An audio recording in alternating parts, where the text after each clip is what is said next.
फिर लगा कि नहीं, इससे बात नहीं बन रही, मुसलमानों को पैम्पर करना है क्योंकि दुकान चलानी है, क्योंकि मुल्क बंटवा करके जमीन ऐसे दे दी थी जैसे नेहरू जी के बाप की जमीन थी ये।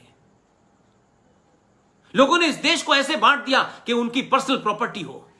किससे पूछा था कि यह देश बटेगा? क्या कोई कॉन्सेंसस हुआ था इसके ऊपर? किसकी सहमति से? चंद लोगों की सहमति से? 21 लाख लोगों को मरवाने के बाद आपको देश जो मिला उसको भी आपने अक्षुण्ण नहीं रखा। तो आपने 1993 में क्या मक्कारी और झूठ बोला?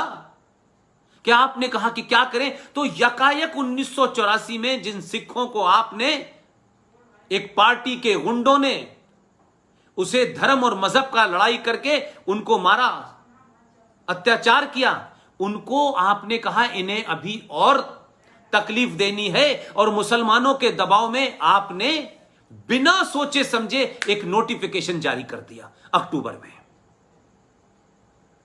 और नोटिफिकेशन में क्या कहा यह किसी को नहीं पता। 1993 के एक नोटिफिकेशन के बाद भारत में अल्पसंख्यक आयोग बन गया। यह अल्पसंख्यक आयोग ने बताया, क्योंकि जो ज्ञानी लीडर हैं, जिन्हें दिल्ली में तो लोकतंत्र चाहिए, सेकुलरिज्म चाहिए, लेकिन उस मक्कार गुलाम नबी आजाद को कश्मीर में निजाम मुस्तफा चाहिए, वहां शरिया चाहिए। ऐसे लोगों ने कांग्रेस की उस वक्त की सत्ताधारी लोगों को डराया और कहा कि नहीं, मुसलमानों में बड़ी नाराजगी है। ये वही खेल खेला जो मौलाना आजाद खेल करके वंदे मातरम को गड़बड़ करके गया। तो 1993 में एक नोटिफिकेशन के तहत अल्पसंख्यक आयोग का गठन कर दिया गया, और एक नोटिस से यह बता दिया गया कि इस देश में 20 से 25 करोड़ की तादाद में मुसलमान, सिख, पारसी, बौद्ध और जैन, क्रिश्चियन, ये 5 यानी मुसलमान, क्रिश्चियन, बौद्ध, पारसी और ईसाई, ये लोग जो हैं अल्पसंख्यक हैं। तो अल्पसंख्यक आयोग बन गया, क्योंकि करोड़ों रुपए का जो हर्जाना देना था, जो काम 1984 में उनसे करवाया था, उसके लिए उनको आगे बढ़ाना था। तो उन्होंने कहा करोड़ों रुपए लुटाओ। तो माइनॉरिटी कमीशन बन गया और एक नोटिस से बन गया। और उसके बाद क्या हुआ? यह चल रहा था। सनातनियों ने पूछा, नहीं, हमारे मंदिर से भी पैसा लोगे, हमसे ही जीएसटी लोगे, हमारे ऊपर ही सबसे ज्यादा कानून बनाओगे और हमारे ही खिलाफ और इस देश को तोड़ने वाली ताकतों को मजबूत करोगे। यह राज्य ने किया। तो वो जो माइनॉरिटी कमीशन ऑफ इंडिया बना हुआ है, जिसे आप नेशनल कमीशन फॉर माइनॉरिटीज कहते हैं, वो दुनिया का और हिंदुस्तान का सबसे अनकॉन्स्टिट्यूशनल और सबसे बड़ा फ्रॉड है। और आगे क्या किया आपने? कि आपने 5 लोगों को कहा कि साहब ये लोग जो है माइनॉरिटी में है, और उसके बाद से आपने दुकान बांटना शुरू कर दी। करोड़ों अरबों रुपया जो है वो दिया जाने लगा। और किनको? मदरसे टाइप लोगों को। किनको पढ़ा रहे थे आप? किनको बता रहे थे? जहां लाखों मदरसे चल रहे हो। ये पैसे की इमदाद से क्या किया गया? इस पैसे की इमदाद से देश के खिलाफ षड्यंत्र करने वाले लोगों को मजबूत किया गया। कई और मक्कार मौलाना आजाद पैदा हों, कई और खलीकुज़्ज़मा इस देश में पैदा हों, कई और लहरी पैदा हों, लारी पैदा हों, कई और प्रोफेसर नूरुल हसन और फखरुद्दीन पैदा हों। ये उसके लिए किया गया। लेकिन सवाल यह नहीं है, सवाल यह है कि हमारे मित्र ने जब इस पे एक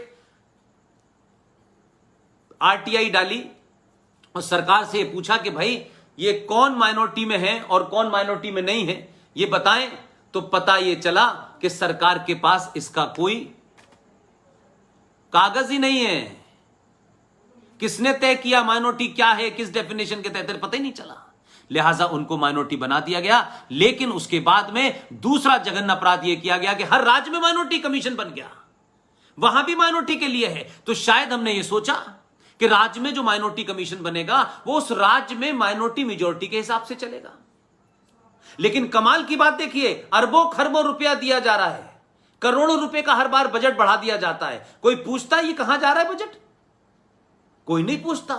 लेकिन वो बजट बढ़ा करके हर राज्य में एक माइनॉरिटी कमीशन है। लेकिन 2011 का जो जनगणना है, जो सेंसस है, वो ये कहता है भारत राज्य के अंदर 8 राज्यों में हिंदू माइनॉरिटी में है। यानी उसकी एक ही मिसाल है कमाल की कि लक्षद्वीप के अंदर 2% हिंदू है और 98% मुसलमान है। लेकिन यह नोटिफिकेशन क्या कहता है कि 98% मुसलमान माइनॉरिटी में है और वहां जो 2% हिंदू है वो मेजॉरिटी में है। तो राज्य का जो अल्पसंख्यक आयोग है वो 98% मुसलमानों को माइनॉरिटी कहकर के पैसा देता है और 2% हिंदू को वहां माइनॉरिटी नहीं समझा जाता। यानी ही करोड़ों रुपया हर राज्य के अल्पसंख्यक आयोग से जाएगा और केंद्र से अरबों करोड़ों रुपया जाएगा। भैया कौन सा कानून है? और अफसोस यह है कि भारत के पूर्व चीफ जस्टिस ऑफ इंडिया कि भैया आपने कहा कि 3 महीने के अंदर इसके ऊपर आपको इसकी परिभाषा तय करनी है, लेकिन वो रिटायर हो गए।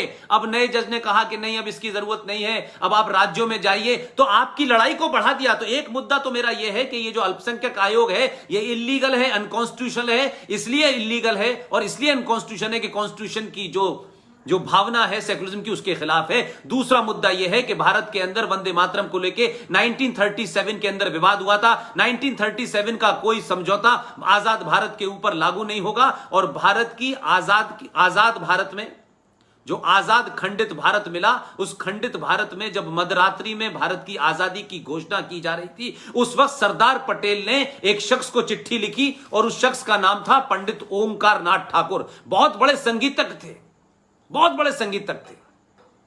उनसे कहा कि आपको भारत की पार्लियामेंट में मध्यरात्रि को वंदे मातरम गाना है।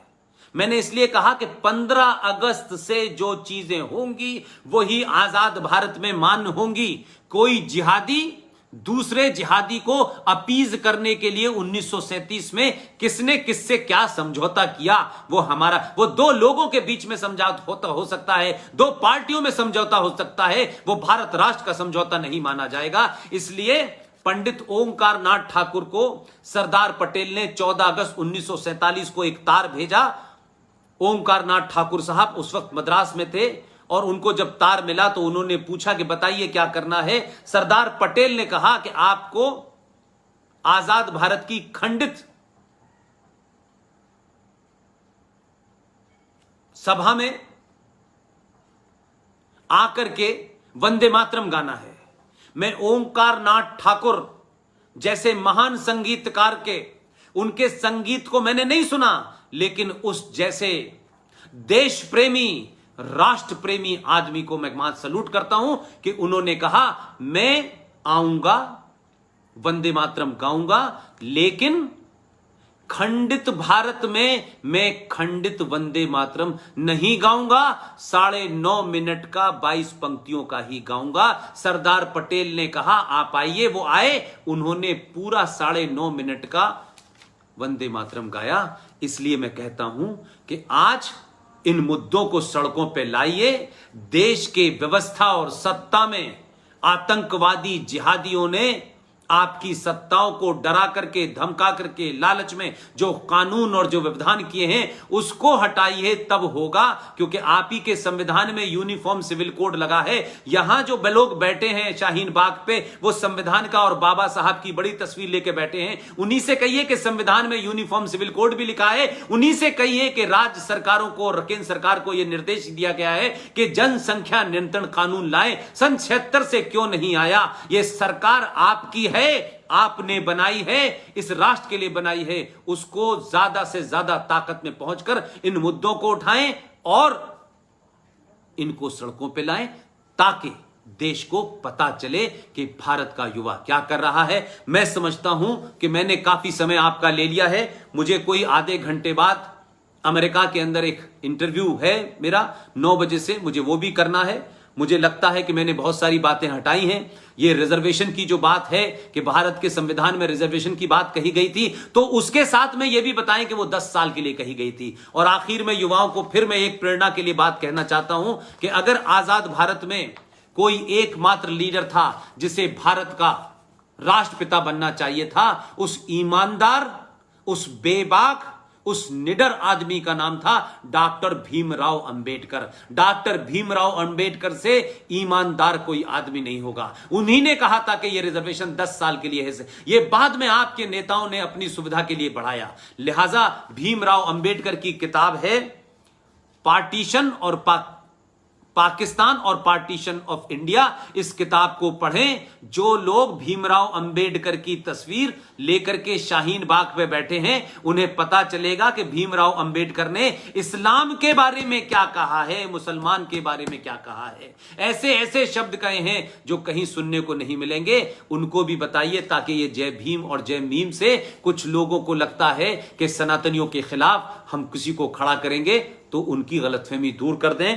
आप लोगों ने मेरी बात को बड़े धैर्य के साथ सुना, और एक बार फिर एटर्नल हिंदू से जुड़े हुए तमाम सारे लोग, जिनको मैं प्रत्यक्ष या अप्रत्यक्ष रूप से जानता हूं और जिनको नहीं जानता हूं, उन सब ने मुझे मौका दिया, बोलने का मौका दिया। तो आज युवाओं का दायित्व यही है कि वो ऐसे मुद्दों को उठाएं और दिग्भ्रमित न हो। चाहे वो CAA का मामला हो, चाहे वो यूनिफॉर्म सिविल कोड का मामला हो, चाहे वो जनसंख्या नियंत्रण का मामला हो। क्योंकि अगर आपने जनसंख्या पे नियंत्रण नहीं किया, तो वोट के अंदर पंचर जोड़ने वाले की और अब्दुल कलाम की भी एक ही वोट की ताकत होती है। पंचर जोड़ने वाले पैदा हो रहे हैं, APJ अब्दुल कलाम नहीं पैदा हो रहे। लिहाजा अगर गिनती का खेल है, तो दुनिया में जहां जहां लोकतंत्र है, उसी का रास्ते से जिहादी ताकतों ने वहां की डेमोग्राफी बदली है, वहां की पॉलिटिक्स बदली है, और सत्ता पे काबिज होने के बाद आज पूरे यूरोप में जो नंगा नाच हो रहा है, ये वही ताकतें हैं। तो मैं समझता हूं हमें समझना चाहिए कि 11,000 फीट के ऊपर जाकर के अगर कृष्ण का नाम लिया जा रहा है, सुदर्शन चक्र का नाम लिया जा रहा है, तो हम समझें कि हमने सत्ता पे कैसे लोगों को बिठाया है। उनकी भाषा को समझें, उनके इशारों को समझें, क्योंकि वो संविधान की शपथ पे लिखे बैठे हैं। ये सही समय है, पूरी ताकत से अपने आप को मजबूत रखें, डर को अपने पास आने न दें, और उन मुद्दों को उठाएं जिससे राष्ट्र मजबूत हो। आप सबका बहुत बहुत धन्यवाद। संजय शर्मा भाई, आपका बहुत बहुत धन्यवाद, आपने मुझे मौका दिया। Thank you very much.